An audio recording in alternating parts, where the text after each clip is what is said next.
Patricio Valderrama. Vamos a hablar también más adelante con... A ver, lo tenemos ahora sí. Patricio, ¿me escuchas? Sí, Cristian, te escucho. Buenos días. Buenos días, Patricio. No, te decía, ¿cómo te presentamos? Porque entiendo, tú tienes una especialización en ciencias de la naturaleza o algo así. ¿Cómo es? Me llamó la atención en una entrevista que tuviste con Patricia del Río. Bueno, yo soy doctor en ciencias de la Tierra. Yo soy geólogo de profesión.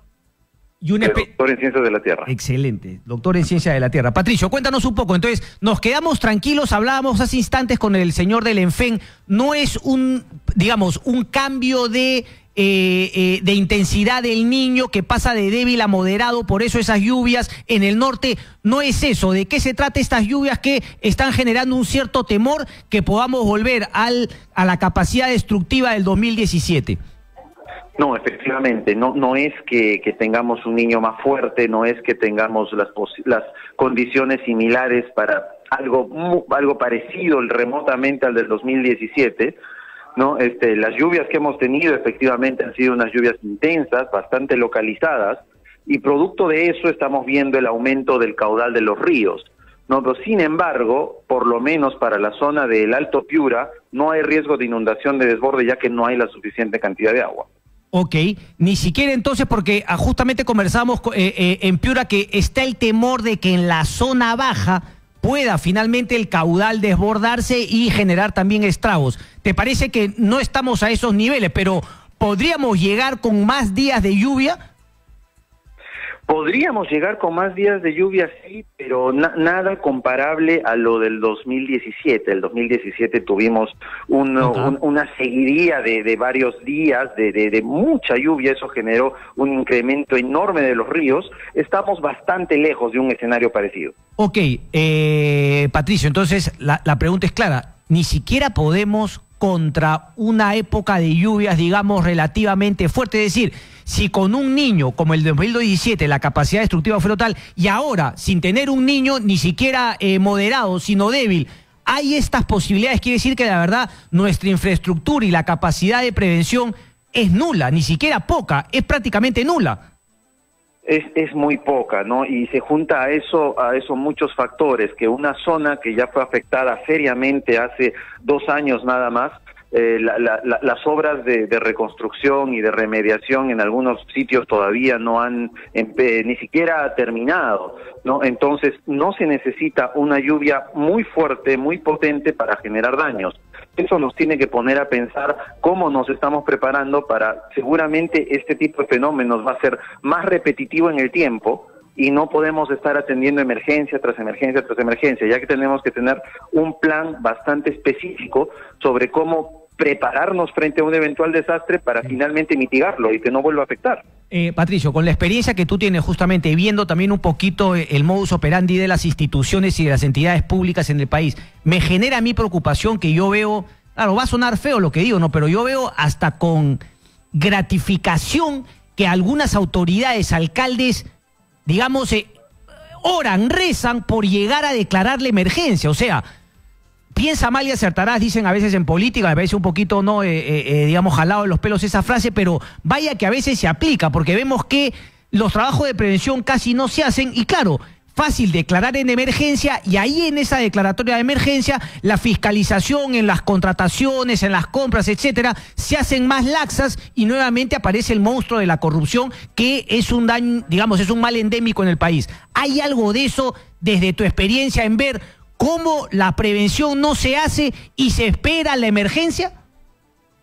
Sí, claro que sí, y es evidente. Para evitar declaraciones de emergencia que en muchos casos, se han dado casos, no son necesarias, lo que necesitamos nosotros es un sistema de pronóstico y un sistema de monitoreo, tanto del clima como de condiciones geológicas, más eficiente. Entonces, lo que se tiene que hacer es, de hecho, potencializar las instituciones del Estado que realizan ese monitoreo, que son las instituciones que nos cuidan. ¿Cuáles son esas, Patricio? Más estaciones al CENAMI, a la Autoridad Nacional del Agua, al Instituto Geofísico. Son todas esas instituciones que, recabando información científica, van a poder decir con mucha más precisión dónde y cuándo va a haber una emergencia. Entonces, con esa información, las autoridades ya no declaran en emergencia 10 distritos que están juntos, sino solamente 2 que van a ser los más afectados. Correcto. Necesitamos muchísima información científica y apoyo a este tipo de instituciones que son el pilar de la prevención de desastres. Ahora, Patricio, puede haber otra situación que creo que también se da. Es cierto que hay que potenciar muchísimo a estas entidades que justamente de manera científica pueden monitorear lo que hay, lo que se viene, justamente viendo hacia atrás también. Pero ¿no hay acaso un divorcio con lo poco que hay actualmente o lo que se genera de ciencia para poder justamente prevenir y saber qué es lo que se viene? ¿No hay un divorcio entre esas instituciones que generan la información y finalmente la aplicación de medidas, es decir, las obras de prevención que se tienen que hacer? Esa información llega a los alcaldes, llega a los gobernadores regionales, llega al Ministerio de Transportes y Comunicaciones, o quizás sí llega, pero no se le hace caso porque priorizan la corrupción, el negocio, la coima, etcétera, etcétera? Es lo segundo, efectivamente, existe varias toneladas de papeles impresos seguramente de varias instituciones que dan recomendaciones para muros de prevención, para encauzamiento de los ríos, para reubicación de ciudades, que esto llega a la autoridad y el problema es que ahí no se ejecuta, ¿no? El que clarísimo fue el caso de la ciudad de Mirave, en Tacna. Correcto. Que fue afectada por un huaico. Eso ya tenía un plan de reubicación desde el año 2014, ¿no? Y con estudios de las instituciones científicas, del Ministerio de Vivienda, del Ministerio de Transporte. Es cosa de que estos planes y que estas acciones no queden en papel y tomar acción al respecto. Correcto. Patricio, claro, en el tema de la reubicación de Mirave, me acuerdo clarito, te escuché además haciendo el comentario al respecto, pero y hay otras cosas como, por ejemplo, los puentes que se caen. Es decir, ¿es factible en verdad que sea únicamente atribuible a la naturaleza o tiene que ver con justamente la falta de un trabajo científico, técnico, que haya calculado la capacidad máxima que por ese río podría pasar para evitar justamente la caída? Cuando yo veo caer un puente, es decir, o sea, me parece que ahí hay más de corrupción que de la furia de la naturaleza, que siempre es una frase manida de autoridades que hicieron mal su chamba con contratistas, ya sean públicos o privados, privados, no, que hicieron mal su trabajo. ¿Hay algo de eso también? Sí, yo creo que sí. Un puente no se puede caer. Puente es de las infraestructuras más importantes que tiene un país en general. Un puente, justamente su función es unir pueblos para que se transporte desde personas hasta materiales, todo. No puede fallar. Y un puente tiene que estar construido para soportar, para que soporte, 1000 años de vida, ¿no? Es lo óptimo para un puente, ¿no? Entonces tiene que estar diseñado para que el río que pasa por debajo de este puente soporte todas las crecidas de un río, desde la normal, que es todos los años, desde una curiosa crecida cada 5 años, desde una muy fuerte crecida cada 10 años o una crecida extraordinaria cada 150 años.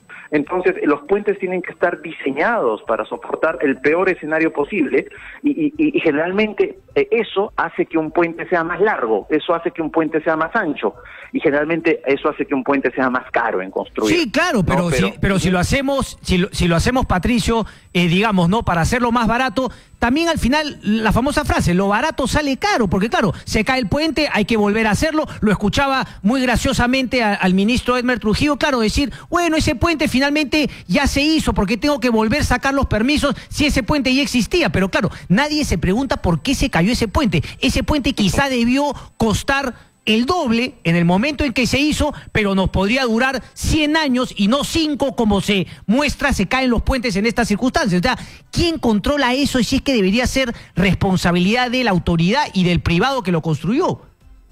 Por supuesto, Cristian. Es un dato bien conocido de la Organización de las Naciones Unidas, es que por cada $1 que tú inviertes en prevención, te ahorras 9 en reconstrucción. Entonces, claro, pero esos 9 en reconstrucción que te dinero... Perdón, dale, sí, Patricio. Sí, uno ahorra. Imagínate cuánto dinero ahorramos construyendo un buen puente con el largo, el ancho, con todas las características. No solamente ahorramos el dinero de la reconstrucción de ese puente y de los estudios posteriores, sino también de todo lo que un puente significa: transporte, movilidad, facilidad, conexión. es un tema muy importante que se tiene que comenzar a tratar. Correcto. Patricio, un placer como siempre. Entonces, digamos, estemos tranquilos porque finalmente son lluvias de temporada, pero obviamente el tema de la prevención también muestra pues la casi nula prevención que hay, que incluso en lluvias, claro, fuertes, pero no producto del Niño, igual podrían causar algunas inundaciones en zonas como Piura. Para marzo, ¿qué es lo que se viene, Patricio? ¿Qué es lo que se espera? ¿Más lluvias todavía fuera del fenómeno del Niño, claro está, pero más lluvias en la zona norte del país, en la sierra también todavía sigue siendo época de lluvias en esta zona del Perú? Exactamente, en marzo todavía tenemos una época de lluvias. Hay que recordar que la época de lluvias en el Perú coincide con el verano, ¿no? Entonces el verano acaba a finales de marzo, tenemos todavía un mes de lluvias, seguramente en el sur del Perú ya irán bajando y posteriormente en el norte también, pero afortunadamente las lluvias que estamos teniendo ahora no son ni siquiera similares a las del año 2007 que puedan producir grandes tragedias, ¿no? Correcto. Vamos a ver, digamos, ¿te da la impresión que digamos, la atención va a estar puesta en el norte del país durante el mes de marzo, o también vamos a ver situaciones como las que vimos en enero en el sur con Mirabe, en Tacna, no, en Moquegua, en Arequipa, etcétera? Todo indica que las lluvias en el sur, ese tipo de lluvias que caen en zonas desérticas donde te generan huaicos y la activación de quebradas, eso ya está en declive, ya está reduciéndose, ¿no? Sin embargo, todavía tenemos un escenario de lluvias interesantes, digamos, lluvias estacionales en el centro y norte del Perú, ¿no? Eso es lo que tenemos que seguir monitoreando. Correcto. Patricio, un placer como siempre, muchas gracias. Muchas gracias a ti por la llamada, un abrazo. Un abrazo. Patricio Valderrama, geólogo y con una especialización en ciencias de la Tierra. Me encantó. Tema de ciencia, finalmente, ¿no? Un tema fundamental en nuestro país.